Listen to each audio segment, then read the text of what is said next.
자, 오늘은 감사의 절대적 필요 두 번째 주제인데요. 바로 회개와 정죄감의 분별을 통한 감사의 중요성에 대해서 여러분 강의를 해드리도록 하겠습니다. 감사를 통해서 회개와 또 정죄감을 온전히 분별할 수 있고, 또 역으로 회개와 정죄감이 분별되면서 또 감사를 더 명확히 할 수가 있어요.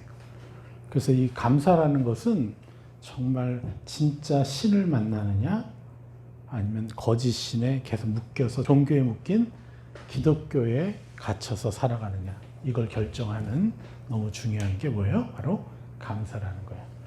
그래서 이 완전한 복음인데 한번 보겠습니다.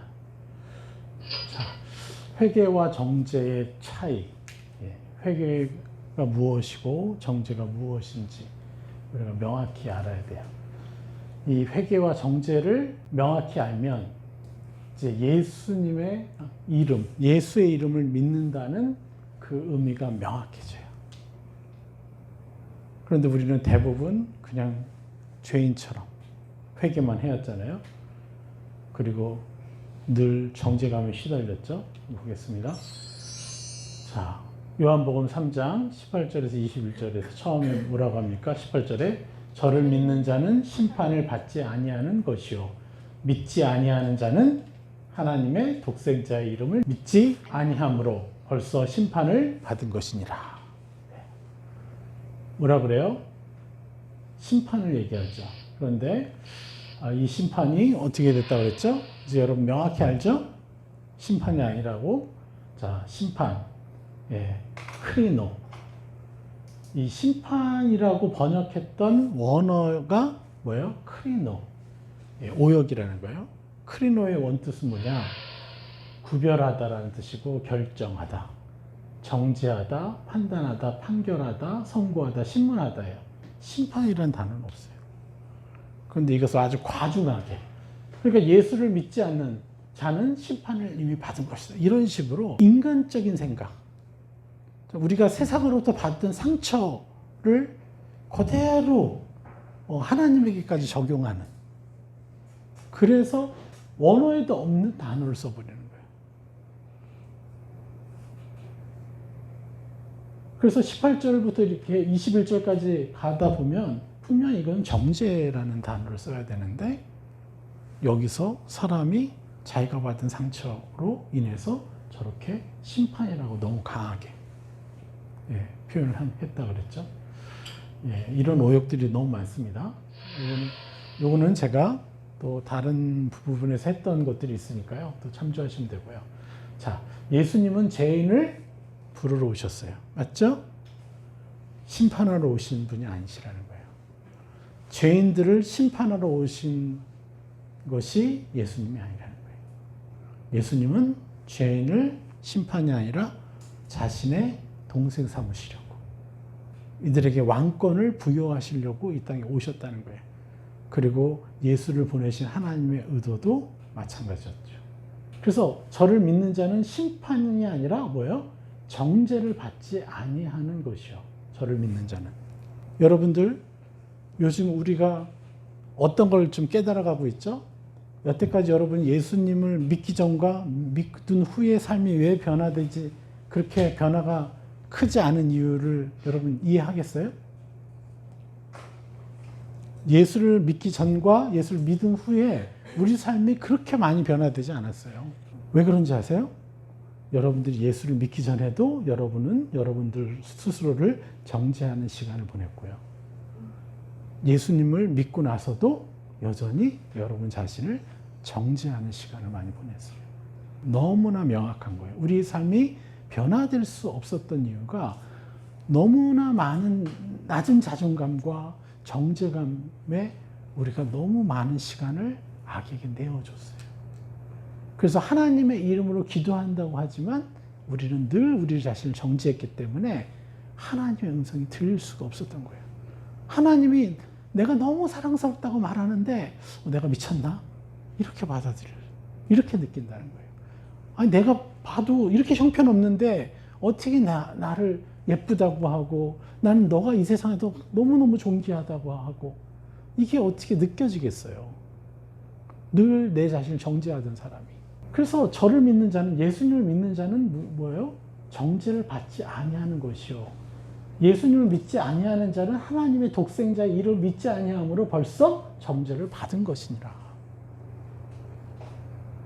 그러니까 우리가 예수님을 신실하게 믿는다고 하고 진실되게 믿는다고는 하지만 정작 제일 중요한 것을 못하는 거죠. 왜요?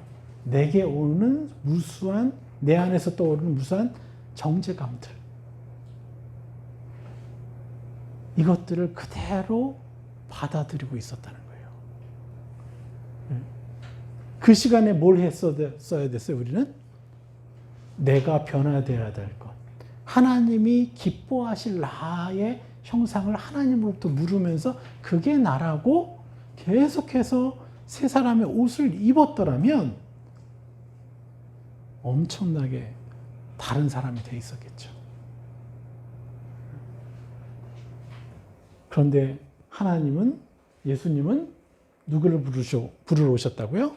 변화된 나를 부르러 오셨어요? 아니면 죄를 여전히 짓고 있는 나를 부르러 오셨어요? 죄를 짓고 있는 나를 부르러 오신 거잖아요. 그래서 내 죄가 얼마나 많든, 내 죄가 얼마나 심하든, 그게 그분에게 중요한 게 아니에요. 왜요? 그분의 보혈 한 방울이면 우리의 모든 죄가 단번에 씻겨지기 때문에. 근데 우리는 자꾸 우리 자신을 믿어, 자꾸. 나의 어떤 상태를 믿어요. 그래서 우리가 이제껏 우리 인생을 결산해 보면요. 이제까지 살아왔던 시간을 결산해 보면요. 우리 인생의 95% 이상은 정죄감에 내어주면서 살았다. 전 이렇게 결론을 내리고 싶어요. 그런데 너무 놀라운 건 뭐냐면, 그래서 할렐루야예요. 내가 이제 악에게 내어주었던 정죄감을, 허용해 주었던 정죄감을 이제부터 하나님께 가져가서 하나님께 말하고 하나님과 더불어 내쫓고 하나님과 더불어 새 사람을 잊게 되면 얼마나 많이 바뀌겠어요. 할렐루야. 이게 엄청난 축복이잖아요. 네? 일주일에 여러분 몇 번이나 정죄감에 시달릴 거라고 생각하세요? 아니, 하루만 딱 와도요. 여러분 진짜 뭐 핸드폰이든 노트건 조그만 수첩이건 가지고 다니면서 한번 하루를 살아보세요. 일주일 동안 한번 살아보세요. 정죄감에 내가 빠져 있구나라는 걸 발을 정자로 한번 표시해 보세요. 하루에 20번 이상은 정죄감에 빠져 있을걸요. 내가 좀 정죄감 안에 갇혀 있구나. 그런데 그 한 번이 몇십 분일 수도 있고요. 우리 그 시간에 새 사람을 입어야 되는데, 핸드폰을 보면서도 정죄감에 당하잖아요. 내가 지금 이 시간에 차라리 기도를 해야 되는데, 중보를 해야 되는데 지금 엉뚱한 거 보고 있네? 그러면서 핸드폰을 해. 그죠? 그것도 뭐예요? 정죄감을 당하면서 미디어에 묶여 있는 것이 되는 거고. 그런 거는 좀 길죠? 정죄감. 긴데 되게 미세해. 그러면서 또 재밌어. 그러니까 거기에 또 빠져 있다가 정죄감 받다가 빠져 있다가 정죄감 받고 있다가. 네? 근데 그 시간에 차라리 하나님하고 같이 봤으면 더 좋았을 걸. 하나님을 부르면서, 하나님 이거 재밌네요. 그럼 정죄감이 아니잖아요. 그럼 더 빨리 빠져나올 수가 있는데. 네. 이건 주제가 아니니까 오늘 제일 중요한 건 뭐예요? 정죄를 벌써 받은 것이에요. 네. 두 가지죠. 정죄를 받지 아니하는 것이요. 판단을 받지 아니하는 것이요. 내가 누구로부터도 판단받지 않는다는 거예요. 내가 연약한 상태에 있는데 어느 누구도 나를 정죄하거나 나를 판단할 자격이 없다는 거예요. 그래서 제가 이 판단이라는 죄가 얼마나 무거운 죄라는 것인지 여러분한테 말씀드렸잖아요. 네, 오죽했으면 책까지 썼겠어요, 제가. 그래서 어느 누구도 여러분을 판단할 수 있는 자격이 없다. 그래서 제가 누군가를 판단했을 때 곧바로 이제 더 느껴지는 거예요. 아차. 내가 감히 판단을 하네? 저는 또 지도자의 입장이니까 성도들이 이 정도는 해줘야 되는 거 아니야? 라는 어떤 기대감들이 있는데 그것이 안 될 때마다 판단이 오죠. 당연히. 그래서 그 판단을 뭘로 바뀌어야 돼요? 분별로 바꿔야 돼요. 세 사람 입혀주면 분별이 되는 거니까. 근데 우리는 너무나 너무 당당하게 서로를 판단하고 서로를 정죄해요. 오랜 시간 동안 그래왔잖아요. 근데 여러분들 이렇게 우리 교회에 와서 정말 많이 바뀌었잖아요. 판단하지 않고 축복해주는 삶으로. 자, 그래서 여기에는 저를 믿는 자는 뭐예요? 심판이 아니라 정죄 또는 판단받지 아니하는 것이요. 예수님도 판단하지 않는다고 하셨잖아요. 명확히 우리를.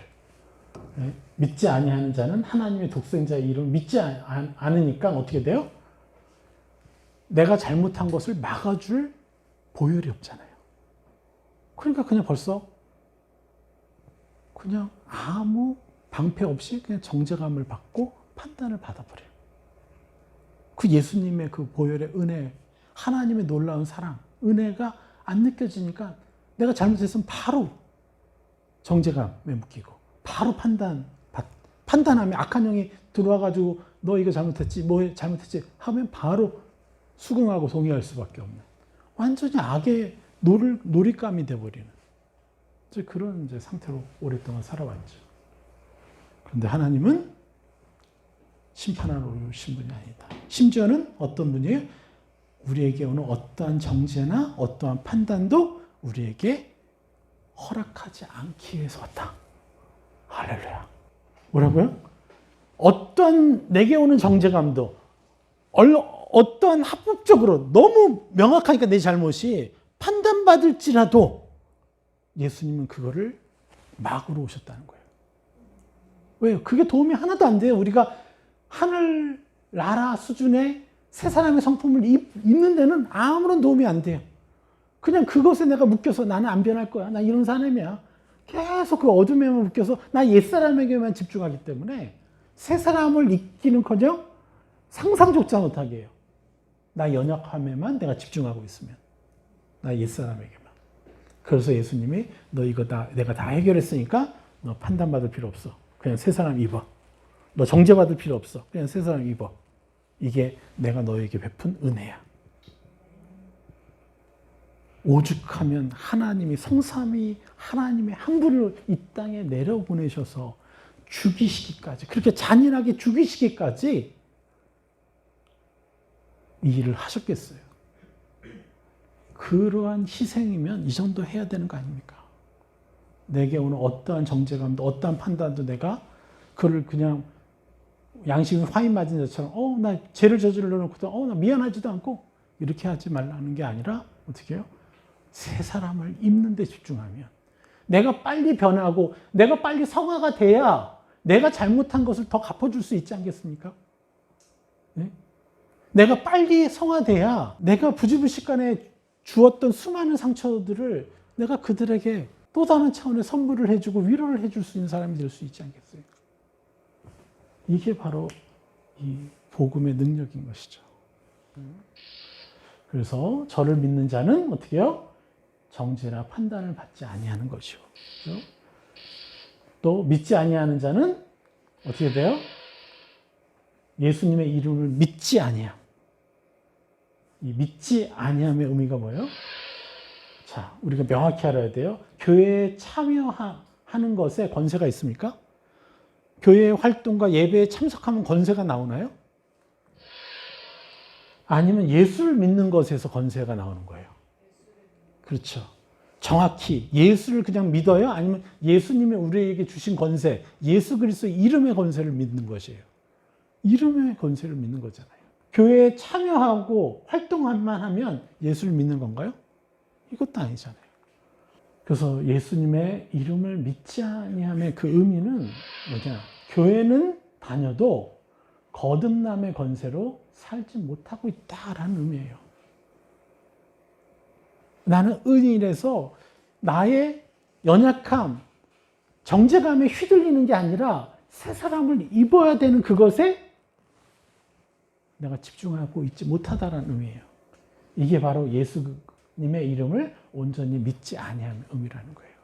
그리고 우리가 사실은 대부분 예수님의 이름을 제대로 못 믿었죠.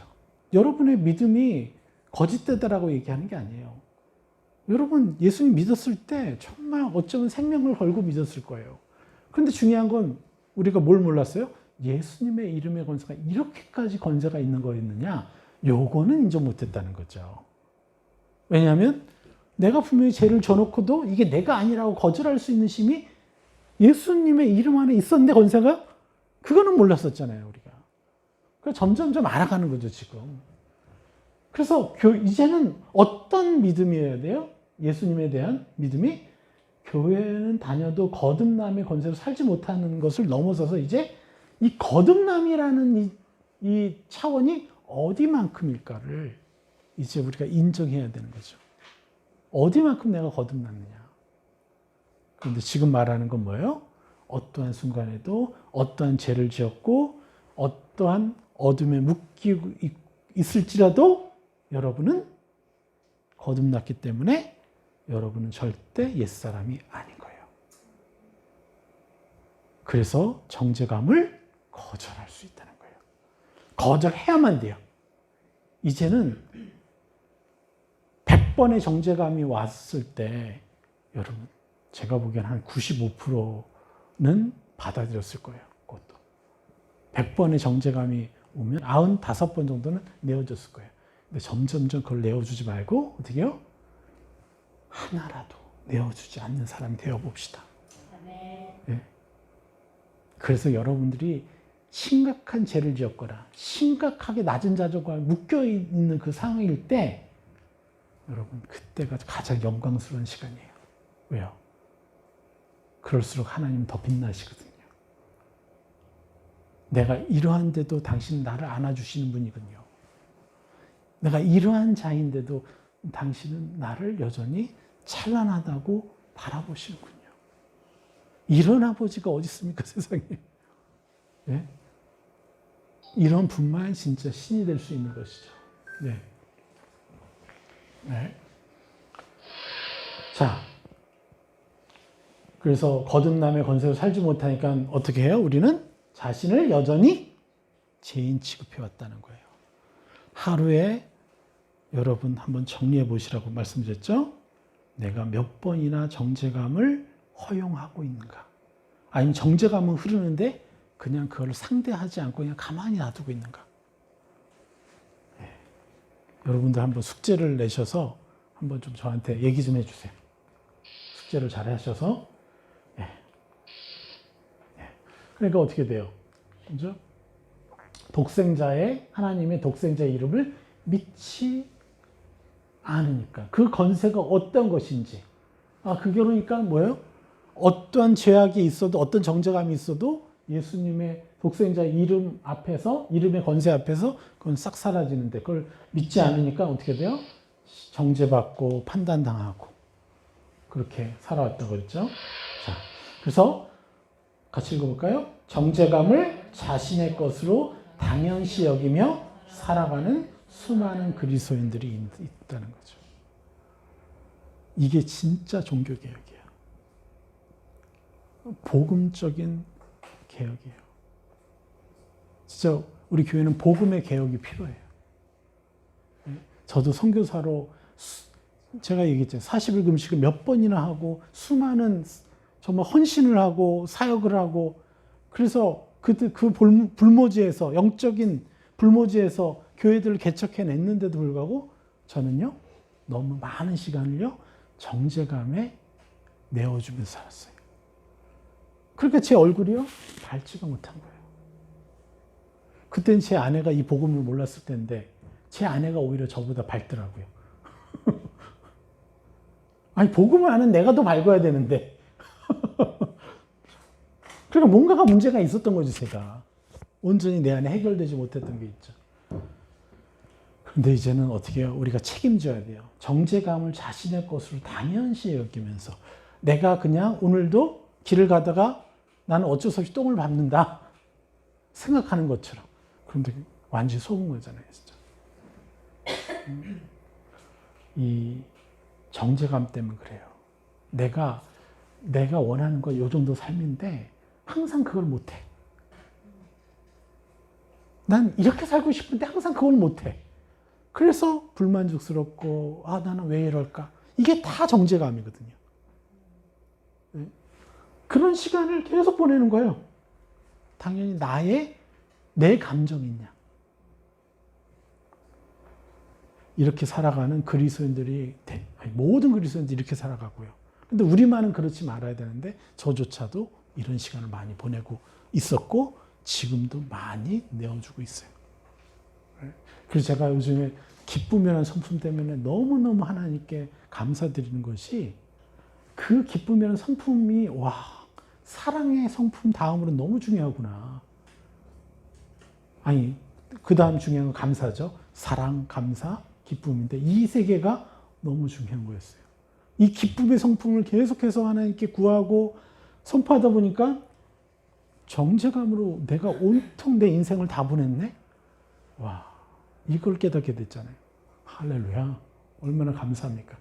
이제 이 정죄감을 어제보다 하나 더 거절할 수 있고 또 그 다음 날이면 몇 개 더 거절할 수 있고 이렇게 살 거 아닙니까? 너무 감사하죠. 자, 우리가 말씀을 봅시다. 로마서 7장 20절에서 8장 2절까지. 이제껏 제가 말씀드린 것을 사도 바울이 명확하게 설명하는 거예요.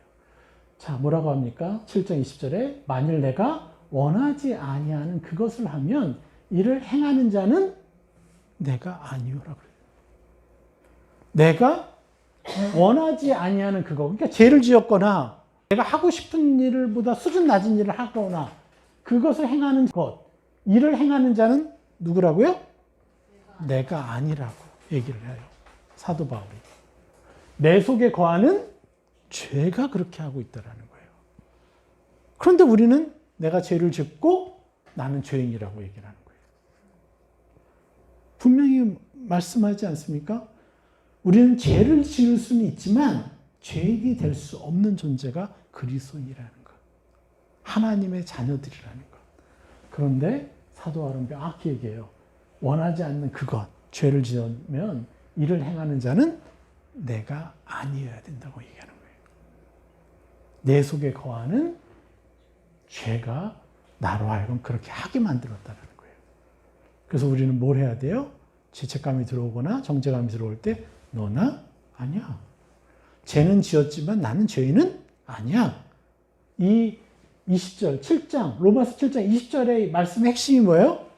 죄는 지었지만 나는 죄인이 아니야. 왜요? 그 죄는 내 속에 거하는 또 다른 이미 죽은 나라는 거예요.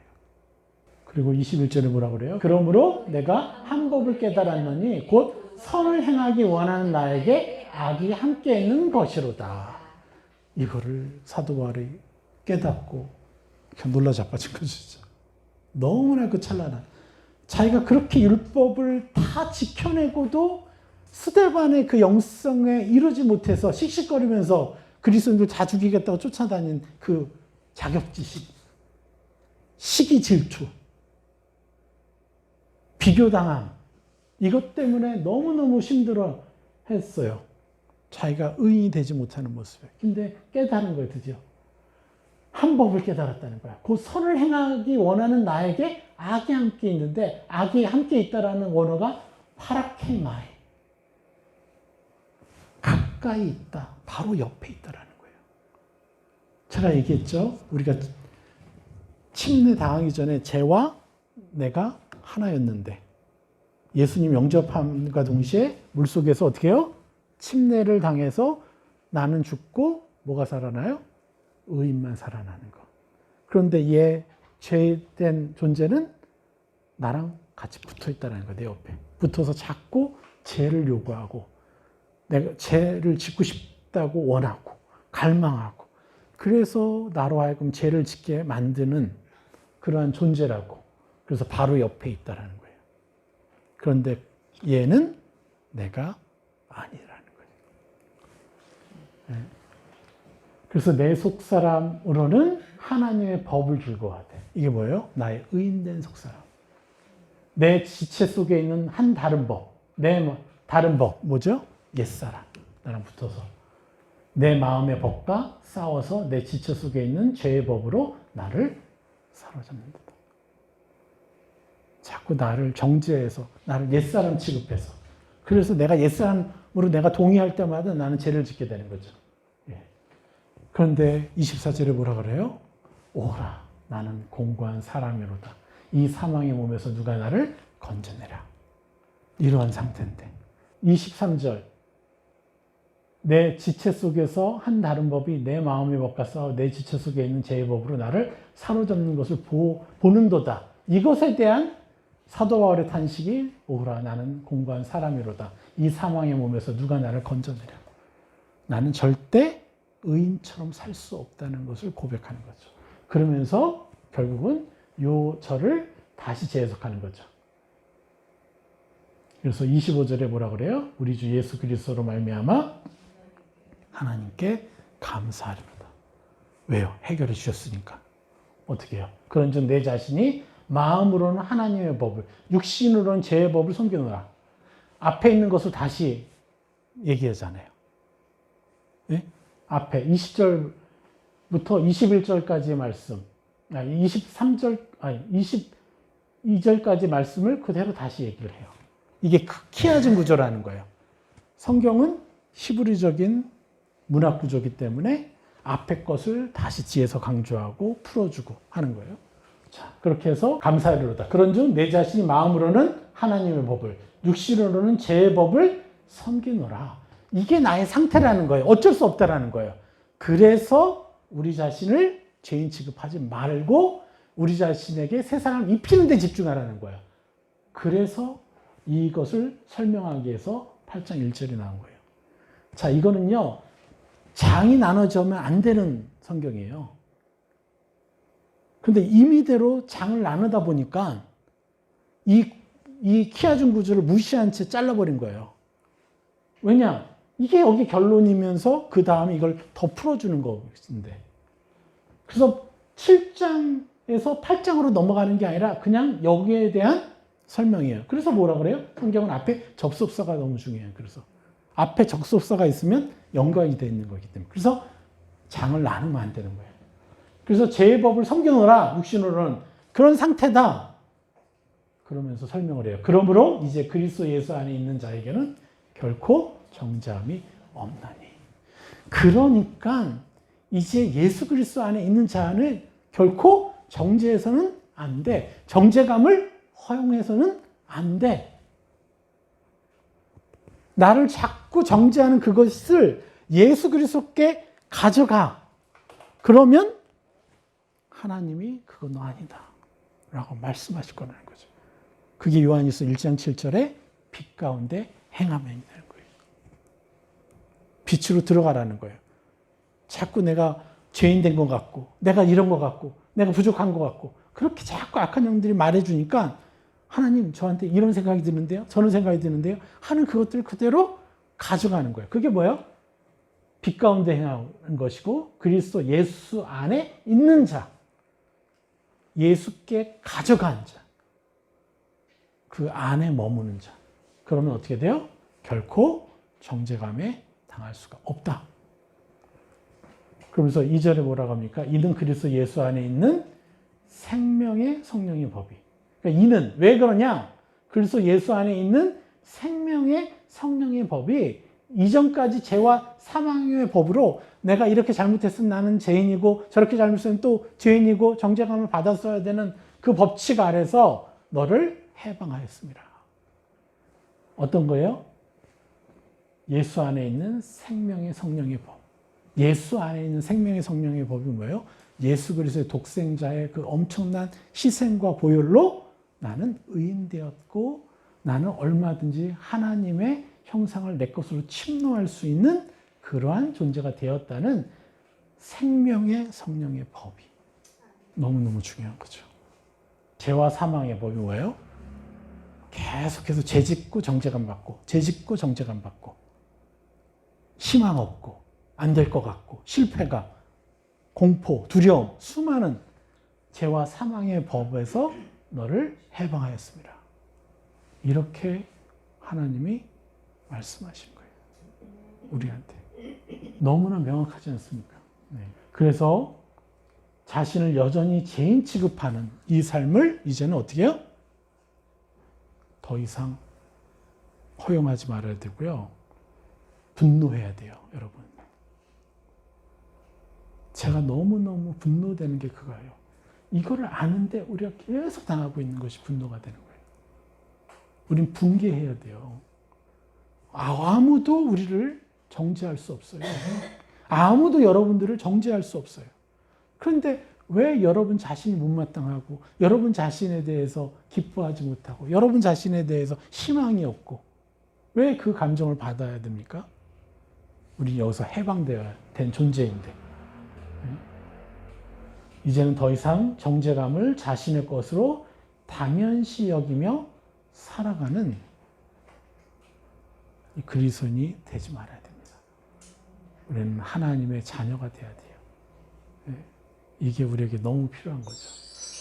다시 요한복음 3장 18절, 21절 들어가면 그래서 그 정죄는 이것이 앞에는 다 그 정죄 크리노가 다 심판이라고 그랬는데 19절에 와서는 뭐라고 얘기를 해요? 여기서도 더 이상 심판이라는 단어가 이 문맥에 맞지 않으니까 정죄라는 단어를 써요. 그렇게 번역을 해요. 그런데 원어는 다 똑같다는 거죠. 제가 누누이 말씀드린 거잖아요. 그래서 이 정죄는 이것이니 곧 빛이 세상에 왔을 때 사람들이 자기 행위가 악하니까 그렇죠. 그러니까 정죄감 받죠. 정죄감의 화전을 쏘면 우리는 그걸 인정할 수밖에 없죠. 그러니까 빛보다 어둠을 더 사랑하는 빛보다 어둠이 나한테 어울리는 거예요. 나는 어둠의 행위를 했기 때문에 그게 양심이라고 생각한 거예요. 그런데 이 양심을 제가 무슨 양심이라고 그랬어요? 나쁜 양심, 악한 양심, 거짓 양심. 그냥 양심이 화인 맞았다. 요거는 세상적인 그냥 양심이고요. 수준 낮은 양심이고 진짜 이거보다 독한 양심은요. 악한 양심은 나를 계속해서 정죄감을 받아들이게 동의하게끔 만드는 게 악한 양심이라는 거예요. 그래서 빛보다 어둠을 더 사랑한 것이니라. 그래서 악을 행하는 자마다 빛을 미워하는 거예요. 빛으로 나아오기가 힘들고 하나님의 은혜를 내 것이라고 인정하기가 힘든 거예요. 빛을 미워하는 거예요. 그래서 빛으로 오지 아니하나니. 그래서 하나님을 부르기가 너무 힘든 거예요. 이는 그 행위가 드러날까 하며 뭐예요? 부끄러움이 드러날까 하며 그리고 악한 영이 또 계속해서 내게 정죄감을 또 쏠까? 왜냐하면 내 죄가 더 밝혀지면 더 드러나면 또 정죄감을 내가 받아야 되잖아요. 이렇게 되는 거죠. 21절 진리를 쫓는 자는 빛으로 오라니 이는 그 행위가 하나님 안에서 행한 것임을 나타내려 함이라 하시니라. 그래서 빛을 왜 미워하게 되는가? 빛이 자기를 공격한다고 느껴지기 때문에 그렇죠. 자기 죄가 더 드러나면 더 자기가 창피해질 거라고. 그래서 옛사람의 확신이야 이게 바로. 빛을 미워하고 싫어하는 게. 근데 여기서 진리를 쫓는 자. 진리를 쫓는 행위가 뭐냐? 바로 포이에요. 진리를 쫓다. 쫓다라는 단어가 원어로 뭐예요? 포이에요. 만들다, 행하다, 실천하다는 뜻인 거예요. 진리를 행하는 거예요. 행하다. 진리를. 그러니까 진리를 쫓는다가 아니라 진리를 행하는 자는 그럼 진리를 행하는 게 뭐죠? 그렇죠. 죄 지은 나를 죄인으로 인정하는 게 아니라 죄는 지었지만 예수님의 십자가 은혜 때문에 나는 의인이 되었고 이제 나는 하나님 앞에 다가갈 수 있습니다. 하나님 언제든지 만날 수 있습니다. 그리고 하나님이 죄 지은 나를 안아주실 것이고 반겨주실 것이고 이것을 어떻게 해요?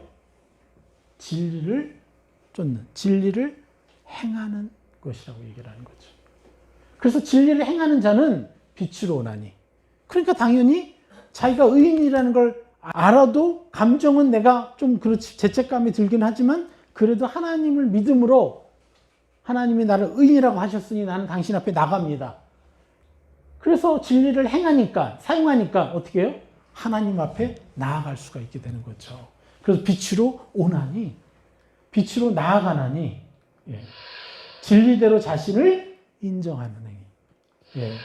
그러니까 자신의 연약한 행위에 따라서 자신을 인정하지 않는 거예요.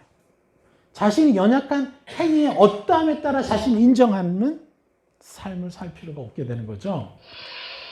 오로지 어떻게 해요? 하나님의 은혜 때문에 의인의 신분을 얻었습니다. 그래서 하나님 빛이죠. 빛으로 하나님에게로 곧바로 나아갈 수 있는 것. 진리를 행하는 거죠. 그러니까 어떻게 돼요? 빛으로 오니까 그 행위가 하나님 안에서 행한 것임을 나타내려 합니다. 왜 그 행위가 하나님 안에서 행한 것이어야 돼요? 우린 교만에 속지 않게 하는 유일한 방법이 내가 잘해서, 그러면요 나보다 못하는 사람을 뭐라고?